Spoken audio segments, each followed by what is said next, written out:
I am a king. Here we have a depiction of that king surrounded by souls in a state of victory with palms and dressed in white. The martyrs, the saints, are awaiting us on the other side. There should be, therefore, a certain upbeat in the Christian tone. Even though there may be pain, the Christian reaction should be able to somehow look further than the pain. We can't actually control all that many things coming to us in life. We can only actually, in the last resort, essentially control our reactions to them. And that we can do, lest we be our own worst enemy in this short journey through time. This short journey through time. When in the monastery in Italy, not yet ordained, the prior asked me whether I would like to accompany him and a group he was taking, because he was also parish priest of one little church at the top on the hill, down to the south of Italy to visit Padre Pio, his tomb. And on the way, we also saw Herculaneum and Pompeii, where time has stood still. Time stood still. From your history, you will remember that around 79 AD, Vesuvius erupted, even though it could not be foreseen, for it was covered in green grass at the time, and people were unaware of the danger.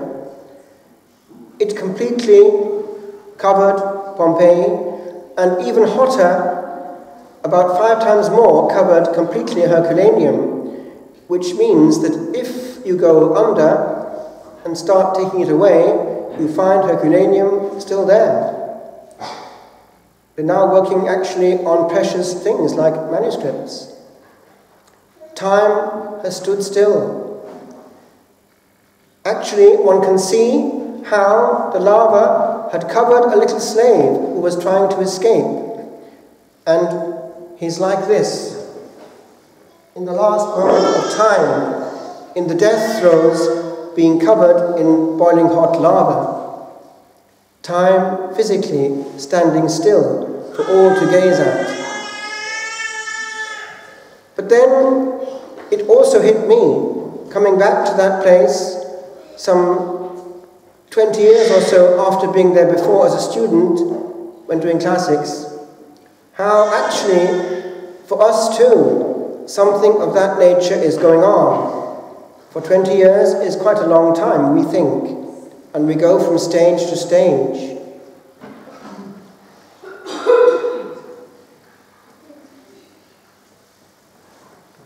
Those who died went with what they had in Herculaneum and Pompeii into the mystery of the beyond. One place that one can actually see and study in Herculaneum is a brothel, a house of shame, perfectly preserved. Nothing new under the sun. But if people had just been there and then the next day were no longer on this side of time, was that the best way to go? So whether it's just last year or centuries ago, it's the same thing. Once on the other side, stuck. And so, they meet the one that we're feasting today. His Majesty, par excellence, the Alpha and the Omega, the one who owns the crown and the scepter, and that we men are keen on depriving of that crown and scepter, dethroning him in society, and enthroning quite happily Satan this very week to come. It's interesting that on that very day, the 31st of October, I was ordained a priest, and therefore to be a lamp burning against that dark presence on this planet. Christ the King, It was in the ambit of the advance of communism that this feast was given to the Church, reminding humanity that Christ is Lord of all. We can't privatize Christianity to the extent that we're not in any way aware of its impact on our life, e.g. Sunday work, e.g. language, or our willingness to go to certain events, such as marriages which are an insult to that majesty, and are not marriages at all. One needs to think twice before colluding with certain events. We don't have to go to all that we're invited to. There's a moral choice now quite often. And so, there had been, since the age of the Enlightenment, this tendency to smile with reason at the fables of old, including the beyond. This was very popular at the time of Napoleon. And I've told you before what happened in that terrible campaign, which actually Hitler repeated, trying to conquer Russia, not knowing the dangers of the climate in the winter. But a lot of the officers there had no faith and would mock it. And we know what happened in the case of Count Roscoff, how he had made this plea for some knowledge of what was in the beyond, even though he knew that it was ridiculous. According to the age of the time, there could be nothing. But nevertheless, just before the battle, he did make this pact with another officer that if one died in the battle before the other, leaving the other on this side, he would come back if he found anything on the other side and give him word. And you know what happened. Sometime later, miles away from the event, and therefore with no news, still in the military bed, the other one, left alive, not knowing the other one was dead, was frightened out of his wits. He came back, dishevelled, and just said 2 sentences in French. L'enfer existe, et moi j'y suis, and disappeared. Hell exists, and I'm there. He was covering his heart as he said so. And it turned out, when the news came, that that's the bullet that killed him in the heart. Now, why am I bringing this up? There is now a new enlightenment, it seems, even amongst certain Catholics. There has been a view popularized, and it's abused in the context of mercy. Mercy has only sense when there's a danger. If it's all automatic, it has no sense. Remember that. And so, there has been this tide going around the Catholic world and made very popular recently by 1 or 2 big shots, I think you know who I mean, saying and quoting the thought of Hans Urs or Balthasar that there is a reasonable hope that all are saved, insisting that there is no revelation directly that anyone is in hell, actually contradicting Scripture, for at least Judas is, we know. The Lord gave us to understand that, the son of perdition. But we know that there are far more. We know that Cain is there. And by the way, if you want something to study of interest to your soul, there's a very good documentary on the Garden of Eden, recently put up, with great scientific skill and knowledge of Scripture. They have done very good investigation on the location of the original Gan Eden, Garden of Eden. And you're quite free to look at it or not, but it's good documentation and is actually quite convincing. It's just simply called In Search of Eden. It's about 45 minutes long, but in it you'll learn a lot about what is classed as fable. I'm not so sure. And the fact that Cain has appeared in exorcism as a lost soul indicates too, it's true. So, a lot of souls have gone into the beyond. And if Cain could lose his soul, many others, we can be sure, could have followed him. But that's just what the enemy of mankind that we're feasting this week in public, Old Nick, wants.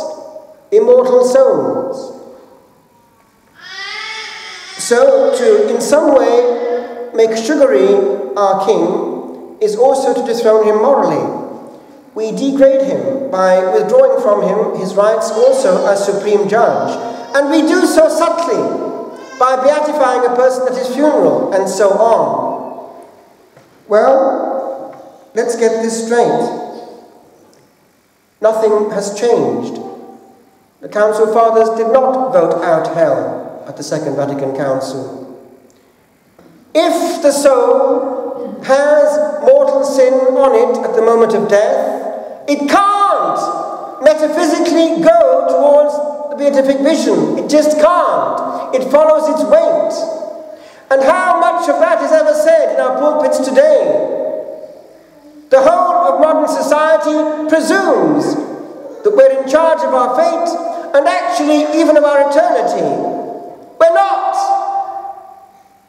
And so, there's more light in the simple people, e.g. travelling people who still believe calmly in hell and in the demon, than in many a sophisticated soul. And when Michelangelo, with great patience, painted this upside down, we know that he was inspired. This is more like the reality, probably on the other side.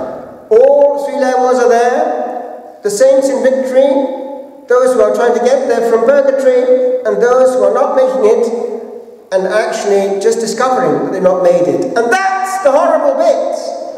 The realization by a soul, perhaps right now, in this moment in time, when there's no more time left, 1 second later, I haven't made it. And then, where is your sugary thought? Then where is your philosophy so powerful? Then where is your mockery of Christ? It's not so simple. No matter what one doesn't believe, it's there or it's not there. So this needs to be heard on certain high points of the year, like the feast of our King and therefore our Judge. Alpha and Omega means just that. We do not have the last word. And as regards mocking him, I've showed you before this which happened a few years ago. I think it was around the 30s or so when people were starting to use aeroplanes publicly. The lady is probably now long dead, but she was known, I think perhaps related to a friend of mine who comes here sometimes. He told me the story and it went something like this. They were talking in this flight about God and all that went with it, and he had no faith whatsoever and was mocking and said, "Look through that porthole, that window in the aeroplane next to us. Can you see anything of God out there?"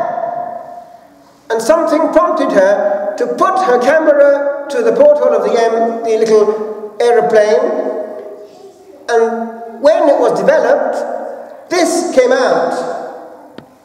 It's the same Christ, Christ the King, actually there, sitting on the cloud and listening. And this is not trick photography, it's just what came out on the negative. You can see quite clearly he was listening to this conversation, and that day he didn't let your man have the last word.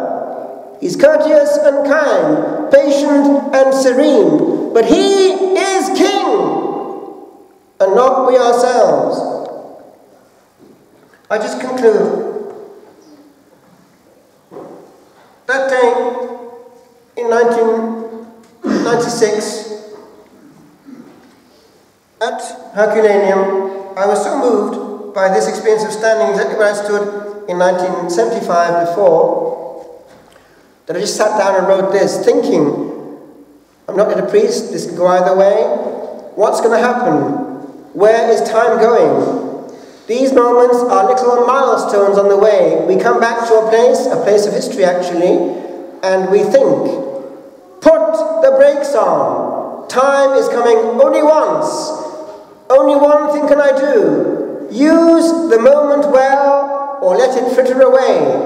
But it's only coming once, and the quality of all time depends on the quality of this present moment under the authority of the one who gives us time on loan.